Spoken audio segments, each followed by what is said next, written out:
ನಿನಗಾಗಿ ಭಾಗ 118. ದಮಯಂತಿ ವಿಕ್ರಮ್ ಇಲ್ಲಿ ತುಂಬ ಎಮೋಷನಲ್ ಆಗಿದ್ದಾರೆ. ಅವರ ಪ್ರೀತಿ ಅಮರವಾದದ್ದು, ಅದನ್ನು ತಪ್ಪಿಸಲು ಯಾರಿಂದಲೂ ಸಾಧ್ಯವಿಲ್ಲ. ಅವಳು ಪೇಷಂಟ್ ಆಗಿದ್ದರೂ ಕೂಡ ವಿಕ್ರಮ್ನನ್ನು ನೋಡಿದ ತಕ್ಷಣ ಎದ್ದು ಓಡಿ ಬಂದಳು. ಇವನಿಗೆ ಅವಳ ಅನಾರೋಗ್ಯದ ಕುರಿತು ಸರಿಯಾದ ಸುಳಿವಿಲ್ಲ. ಆದರೂ ಕೂಡ ಅವಳು ಬಂದಿದ್ದರಿಂದ ಅವಳ ಜೊತೆ ಆಲಿಂಗನ ಮಾಡಿಕೊಂಡ. ಆಸ್ಪತ್ರೆಯ ಸಿಬ್ಬಂದಿ ಮತ್ತು ಪೇಷಂಟ್ಗಳು, ಅಟೆಂಡರ್ಗಳು ನಿರಂತರವಾಗಿ ನೋಡುತ್ತಿದ್ದಾರೆ. ಕೆಲವರಿಗೆ ಅರ್ಥವಾಗುತ್ತಿದೆ, ಇನ್ನು ಕೆಲವರಿಗೆ ಇವರಿಬ್ಬರ ಪರಿಸ್ಥಿತಿ ಅರ್ಥವಾಗುತ್ತಿಲ್ಲ. ಆದರೂ ಕೂಡ ಯಾರೂ ಏನು ಮಾತನಾಡದೆ ಇವರಿಬ್ಬರನ್ನೇ ನೋಡುತ್ತಿದ್ದಾರೆ. ನಿಧಾನವಾಗಿ ಅವನು ಅವಳನ್ನು ಬಿಟ್ಟ. ಇಬ್ಬರ ಕಣ್ಣುಗಳು ಪರಸ್ಪರ ಒಂದಾಗುತ್ತಿವೆ. ಇಬ್ಬರ ಕೈಗಳು ಪರಸ್ಪರ ಒಂದಾಗಿವೆ. ಅವರಿಬ್ಬರಿಗೆ ತಾವಿಬ್ಬರ ಜೊತೆಯಲ್ಲಿ ಇದ್ದರೆ ಸಾಕು. ಅದು ಆಸ್ಪತ್ರೆಯಾದರೂ ಪರವಾಗಿಲ್ಲ, ಮನೆಯಾದರೂ ಪರವಾಗಿಲ್ಲ, ಇನ್ನು ಯಾವುದೇ ಜಾಗವಾದರೂ ಪರವಾಗಿಲ್ಲ. ನಿಧಾನವಾಗಿ ವಿಕ್ರಮ್ ಅವಳನ್ನು ಆಫೀಸ್ಗೆ ಕರೆದುಕೊಂಡು ಹೋಗಲು ಯೋಚಿಸುತ್ತಿದ್ದಾನೆ. ಇತ್ತ ಪವಿತ್ರ ಮತ್ತು ಪ್ರಜ್ವಲ್ ಇಬ್ಬರು ತಮ್ಮ ಪ್ರಪಂಚದಲ್ಲಿ ಇದ್ದಾರೆ. ರಾತ್ರಿ ಅವರಿಬ್ಬರ ಮಧುರವಾದ ಕ್ರಿಯೆ ಆದ ಮೇಲೆ ಅವನು ಖುಷಿಯಿಂದ ಎದ್ದ. ಈ ಜನ್ಮದಲ್ಲಿ ಅವಳನ್ನು ಬಿಡುವ ಮಾತೇ ಇಲ್ಲ. ಆದರೆ ಅವಳು ಒಂದು ರೀತಿ ಬೇಸರದಲ್ಲಿ ಇದ್ದಳು. ಆ ಸಮಯದಲ್ಲಿ ಅವಳಿಗೆ ವಿಕ್ರಮ್ ದಮಯಂತಿಯ ಪ್ರೇಮ ಪ್ರಸಂಗಗಳು ನೆನಪಿಗೆ ಬಂತು. ಅವನೇ ಮಾಡುತ್ತಿರಬೇಕಾದಾಗ ನಾನು ಏಕೆ ಈ ರೀತಿ ಸನ್ಯಾಸಿಯಾಗಿ ಇರಬೇಕು? ಅವನಿಗಿಂತ ನಾನು ಏನು ಕಡಿಮೆ?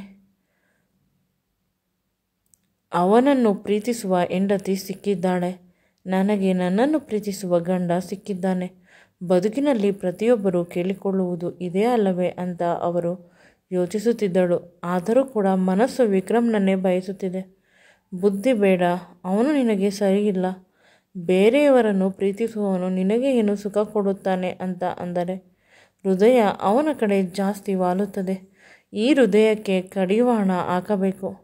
ವಿಕ್ರಮ್ ಅವನಾಗಿ ನನ್ನ ಬಳಿ ಬರಬೇಕು. ಇನ್ನೂ ಕೂಡ ಇವಳಿಗೆ ವಿಕ್ರಮ್ನ ಮೋಹವು ಹೋಗಿಲ್ಲ. ತುಂಬ ಖುಷಿಯಿಂದ ಪ್ರಜ್ವಲ್ ಮನೆಯಲ್ಲಿ ಓಡಾಡುತ್ತಿರುವುದನ್ನು ನೋಡಿದ ಪವಿತ್ರಳ ಅಪ್ಪ ಅಮ್ಮ ಒಂದು ರೀತಿ ಸಮಾಧಾನದಿಂದ ಇದ್ದರು. ಅವರಿಗೆ ತಮ್ಮ ಮಗಳ ವರ್ತನೆಯಿಂದ ತಮ್ಮ ಅಳಿಯನಿಗೆ ನೋವಾಗುತ್ತಿದೆ. ಆದರೂ ಕೂಡ ಅವನು ತುಂಬ ಒಳ್ಳೆಯವನು. ಅದನ್ನು ಎಂದು ನಮ್ಮ ಬಳಿ ತೋರಿಸಿಲ್ಲ. ನಮ್ಮ ಸುಖ ಸಂಸಾರಕ್ಕಾಗಿ ನಾವು ಅವನ ಜೀವನವನ್ನು ಹಾಳು ಮಾಡಿದ್ದೇವೆ ಅನ್ನುವ ರೀತಿ ಭಯ ಯಾವಾಗಲೂ ನನಗೆ ಕಾಡುತ್ತಿತ್ತು.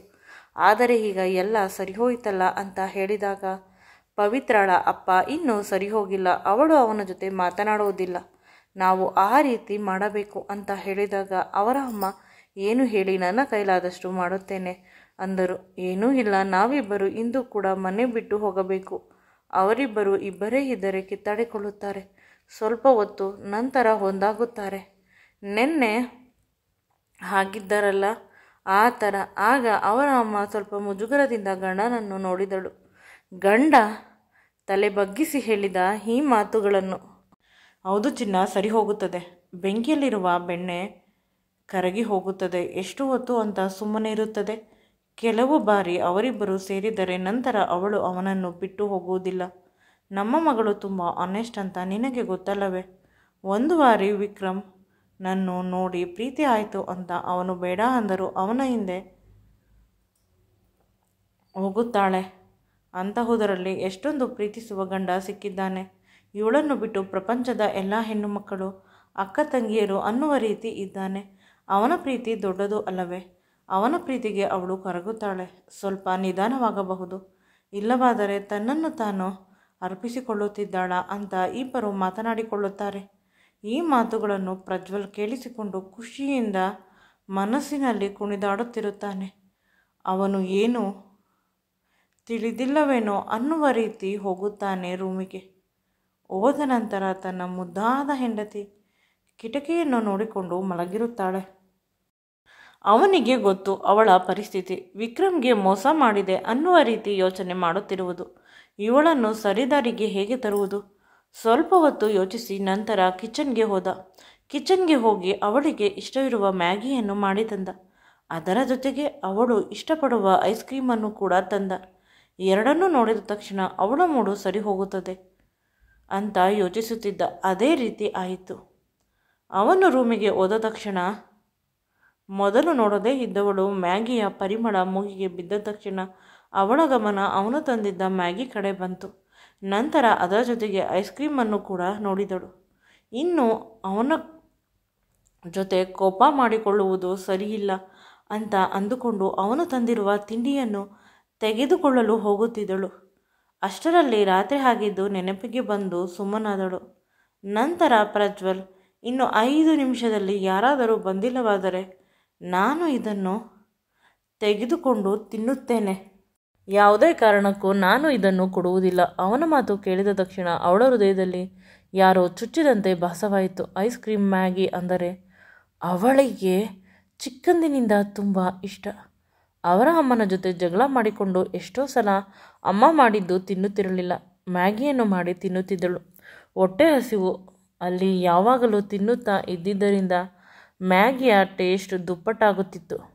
ಇಂದು ಕೂಡ ಅದೇ ರೀತಿ ಆಯಿತು. ಇವಳು ಏನು ಮಾತನಾಡದೆ ತನ್ನ ಕೆಲಸದಲ್ಲಿ ತಾನು ಬ್ಯುಸಿ ಇದ್ದಳು ಅನ್ನುವ ರೀತಿ ನಾಟಕ ಮಾಡುತ್ತಿದ್ದಾಳೆ.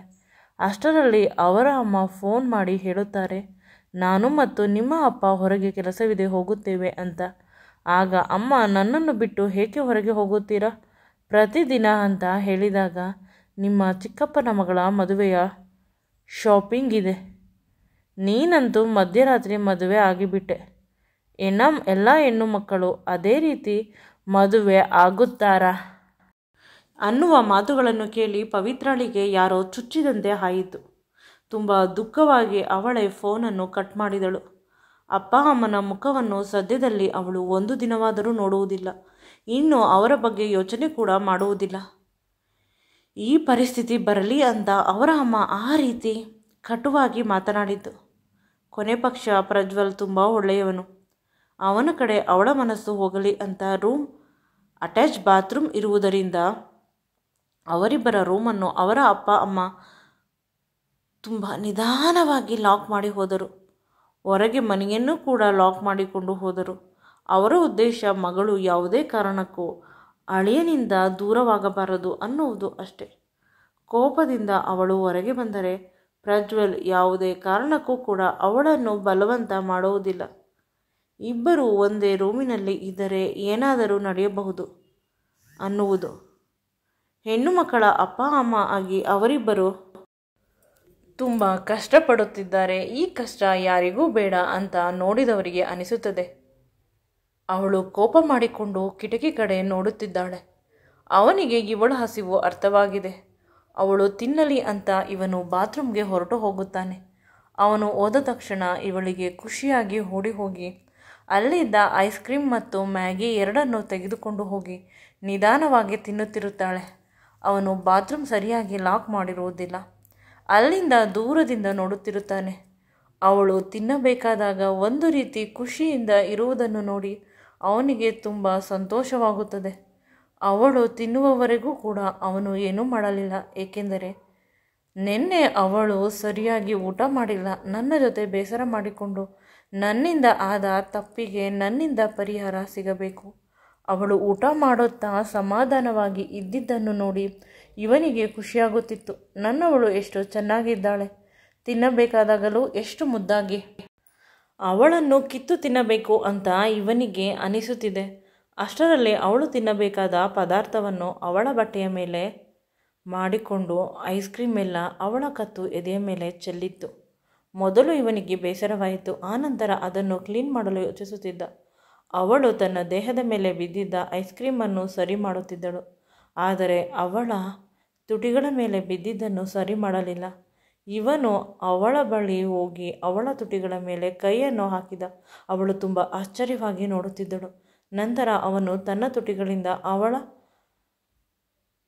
ತುಟಿಗಳ ಮೇಲೆ ಇದ್ದ ಐಸ್ ಕ್ರೀಮನ್ನು ತಿಂದ. ಅವಳ 2 ಕೈಗಳನ್ನು ಇವನು ತನ್ನ 2 ಕೈಗಳಿಂದ ಗಟ್ಟಿಯಾಗಿ ಹಿಡಿದುಕೊಂಡಿದ್ದ. ಅವಳ ಎದೆ ಇವನ ಎದೆಗೆ ತಾಗುತ್ತಿತ್ತು. ಅವಳ ಬಿಸಿ ಉಸಿರು ಇವನ ಉಸಿರು ಎರಡೂ ಪರಸ್ಪರ ಒಂದಾಗುವುದರಲ್ಲಿ ಇತ್ತು. ಆವೇಶ ಹೆಚ್ಚಾಗುತ್ತಿದೆ. ಇಲ್ಲಿ ಏನಾಗುತ್ತಿದೆ ಅಂತ ತಿಳಿಯದಿದ್ದರೂ ಆಗುತ್ತಿರುವುದು ಚಂದ ಅಂತ ಅವಳಿಗೆ ಅನಿಸುತ್ತಿದೆ. ನಿಧಾನವಾಗಿ ಅವಳು ತನ್ನ ಕಣ್ಣನ್ನು ಮುಚ್ಚಿಕೊಂಡು ಅಲ್ಲೇ ಆಗುತ್ತಿರುವುದೆಲ್ಲ ಅವಳಿಗೂ ಕೂಡ ಒಪ್ಪಿಗೆ ಇದೆ ಅಂತ ಅನ್ನುವ ರೀತಿ ಈ ಸಮಯವನ್ನು ಪ್ರಜ್ವಲ್ ಎಂದೂ ಕೂಡ ಬಿಡುವುದಿಲ್ಲ. ಅವನು ಇನ್ನು ಅವಳ ಬಳಿ ಹೋದ. ಈಗ ನಿಜವಾಗಲೂ ಅವಳ ಎದೆ ಸಂಪೂರ್ಣವಾಗಿ ಇವನ ಎದೆಗೆ ಟಚ್ ಆಗುತ್ತಿದೆ. ಪರಸ್ಪರ ದೇಹಗಳು ಒಂದಾಗಲು ಹಾತೊರೆಯುತ್ತಿದೆ. ಅವಳು ಈಗಲೂ ಕೂಡ ಕಣ್ಣನ್ನು ಮುಚ್ಚಿಕೊಂಡಿದ್ದಾಳೆ.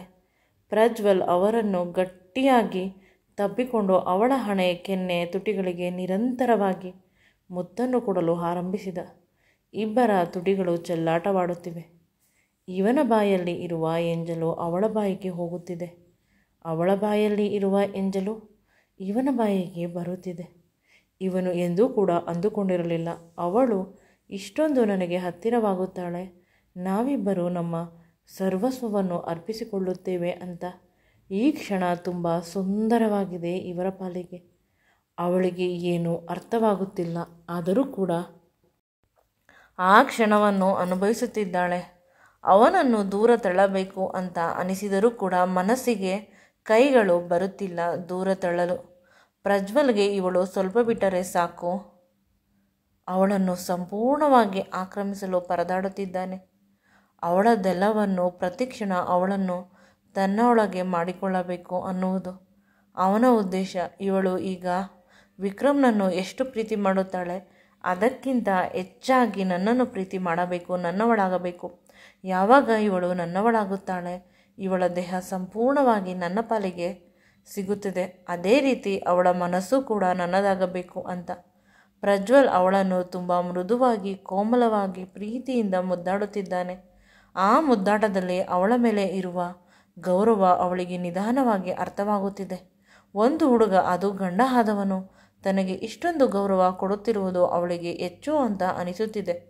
ಆದರೂ ಕೂಡ ಮನಸ್ಸಿನಲ್ಲಿ ಒಂದು ರೀತಿ ಸಮಾಧಾನದ ತಂಗಾಳಿ ಬೀಸುತ್ತಿದೆ. ಈ ವಿಡಿಯೋ ನಿಮಗೆ ಇಷ್ಟವಾಗಿದ್ದಲ್ಲಿ ನನ್ನ ಚಾನಲನ್ನು ಲೈಕ್ ಮಾಡಿ, ಶೇರ್ ಮಾಡಿ ಮತ್ತು ಸಬ್ಸ್ಕ್ರೈಬ್ ಮಾಡಿ. Thanks for watching.